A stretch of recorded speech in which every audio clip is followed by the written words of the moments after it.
A new article has come out from Business Insider detailing information about Dave Portnoy and some relationships that he had with younger women. In the article, they talk about two younger women that are in their 20s that had relationships with Dave Portnoy. They hooked up, and apparently the sex that they were having was way too kinky. At least that's what these women are saying to the journalists that wrote the article. Dave Portnoy released quite a lengthy response, and we're going to be watching that together today, reacting to it. But before we do, I want to let you guys know about my Discord, where I like to hang out with all you guys that like to watch my videos. If you guys would like to join and hang out with me, discord.gg/GameRebel, or links in the description. A tweet from Julia Black, the journalist that put together this story for Insider, says, "This is the hardest I've ever worked on a story, and I hope you'll take some time to read it. Thank you to the team at Insider for their support, and of course, the brave sources who spoke to me over the last 8 months." Fellow journalist from Insider, Kat Tenebarge, comes in to assist, saying, "This story is essential. Dave Portnoy has exhibited a pattern of pursuing barely legal teenage women and having rough, potentially traumatic sex with them. His BFFs podcast with TikTok star Josh Richards give him unfettered access to teen girls." First tweet seems pretty professional. Woman says she just worked out really hard on something and wanted to share it with the world. Second tweet from her coworker is kind of sums up what the article is, and they're trying to say that this guy likes teenage girls, but that's not really the truth, at least from what I could tell so far. Anyways, let's see what Dave Portnoy has to say in response himself. Okay, so Business Insider finally published the hit piece says it's been 8 months in the making on me. Not the normal hit piece, not the normal stuff about jokes we've made, videos we've made, things we've done at Barstool. This is far more serious allegations, portraying me, painting me really as a sexual deviant.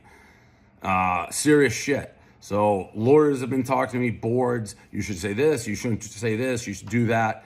Listen, I've ignored everything they said. I'm gonna do what I always do. I'm just gonna tell the truth, shoot from the hip, and tell exactly how I feel and where I'm at. No written statements, no pre-planned things, just me being me, and it's worked for me for 20 years, and I'm going to tell the truth. Let's start with the fact I'm not surprised this article came out. I didn't know what would be in it, but for 8 months, I've had every single girl that I've been remotely associated with, girls I know, girls I've hooked up with, girls I don't know, girls who've posted TikToks of me, being like, hey, just heads up, there's a reporter digging around, basically asking about your sexual habits, like has he done anything like dirty with you? Does he try to get you to do this? All like making it sound like the story was already written, like they're trying to portray you a certain way. I have tons of girls who have documented that that was their conversation with their reporter. Now, I still was like, as the months went by, maybe this will never come out, because I'm pretty confident in myself. I know I've never done anything weird with a girl, ever. Never anything remotely non-consensual. So I was hoping maybe she just couldn't find it. Became obvious she was going to continue to dig and dig and dig, whether it took 4 months, 8 months, 8 years to fulfill the narrative she had already decided upon before she even started this article. From day one, I don't know why she decided to do it. I know cancel culture has been coming for me for a decade. This is just the next iteration. But she knew what she wanted to write, and she was going to find the narrative to fit it from day one. Most importantly, let's get into the two allegations that are jarring, and if I read them not knowing me, I'd be like, this guy belongs behind bars, basically. The first allegation basically is a girl who came to my house in Nantucket last July, like a year and a half ago, and is saying that we had sex, it was so rough, she was screaming, crying, pain, stop, she recalls, and then like 2 days later, reached out to her friend and said she felt like a sex doll during sex. Based on that description of the story, I would have absolutely zero idea who we're talking about. However, it said July, and there was a passage that said she slept on my couch after we hooked up.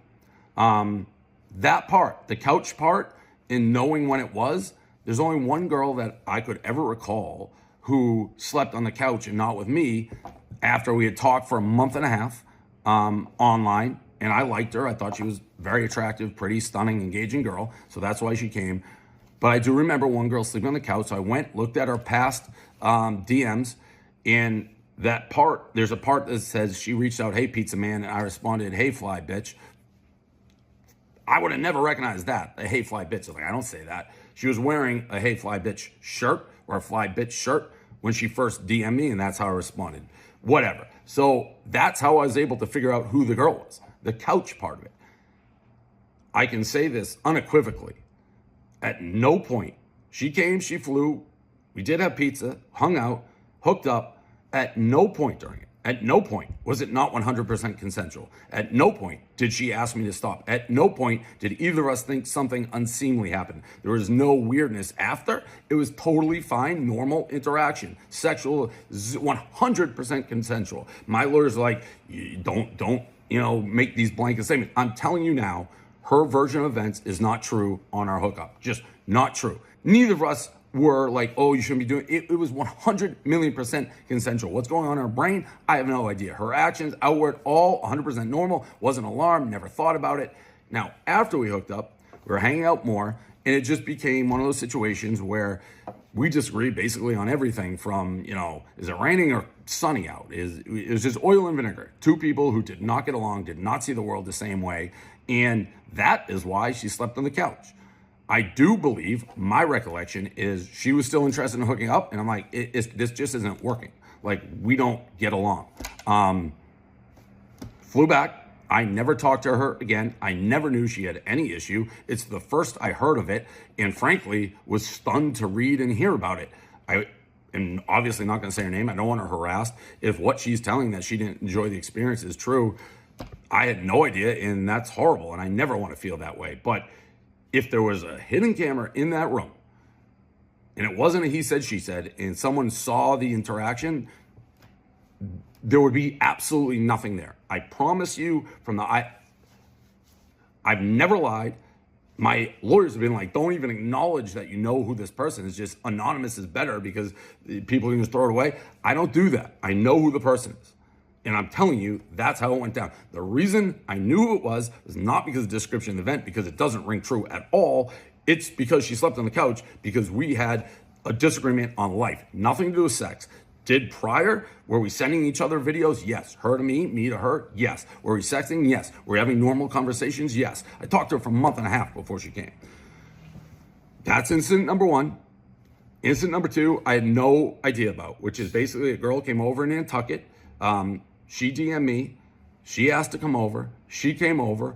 We hung out by the pool, started hooking up, had sex, and then it says she went home, got super depressed. She took a selfie with me, got super depressed when the selfie circulated, and 3 days later was in the hospital with depression. The mother of this girl apparently called the Nantucket cops. I have never, ever been contacted by any authorities, nobody, nothing, ever, never hints, whispers, nothing, because I've never done anything that's remotely, not consensual. I haven't. So this story, total news to me. The mother's saying there's parties in Nantucket. If you put like a police car, you'll see girls getting dropped off all the time. Totally false. I never have people at my house. Rarely. I hate people at my house. Gaz tries to have people I never want. I want to go to bed early. In regards to this girl, again, if she's depressed because she hooked up with me, that's awful. That is freaking awful. I feel terrible about it. I knew who it was because they're making these stories sound like they're all the time. No, I when you tell a story, I know who it is because if there's any element of truth like this, I can put together. I'm not like out running like a madman. So I was able to go back. This girl in question, who supposedly was so depressed by her interactions with me that she ended up in the hospital. Oh, we got some texts. I could talk. I did not want to interrupt. Let's see. I'm just kind of reading these as they go by. Miss my dick yet? Dude, that's of course Dave Portnoy would say that. I could see him saying that, honestly. All right. I'm just going to let it play out. We're just letting it play out. After we had sex in the afternoon, she went home. She DM'd me to come hang out with her at a bar at night. At a bar, by the way, is where she wanted to meet me the first time. So all this that's 21 plus. That's where she said, hey, I'm going to this bar, meet me here. To me, that's pretty black and white. That, again, it's such a strange area to be because it's a sensitive issue and these allegations are horrific.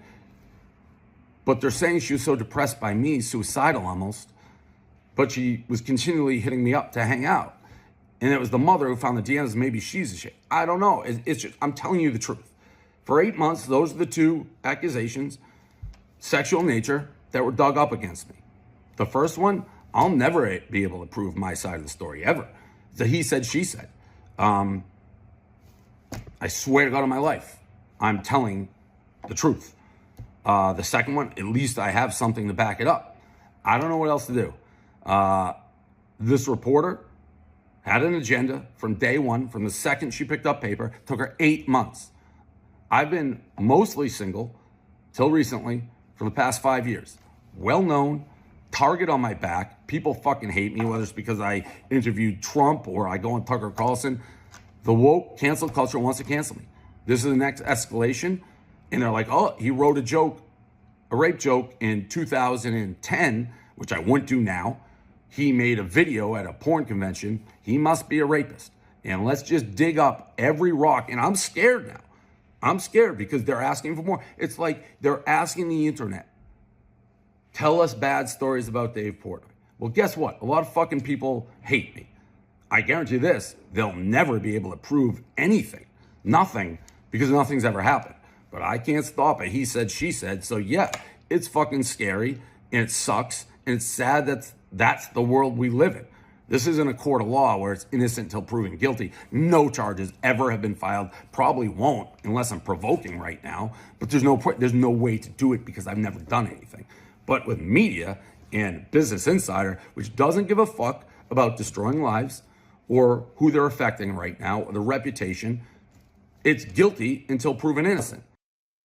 All right, there's a part 2 to this, and we're going to watch it in just a second, but I got to ninja quick do a battery swap. This thing's going to die, and be ashamed to have it die in the middle of the thing. So what I want to ask you guys is what you think about what he said so far. I want to see some comments down. Do you guys believe Dave Portnoy's explanation here? Have you read the Business Insider article?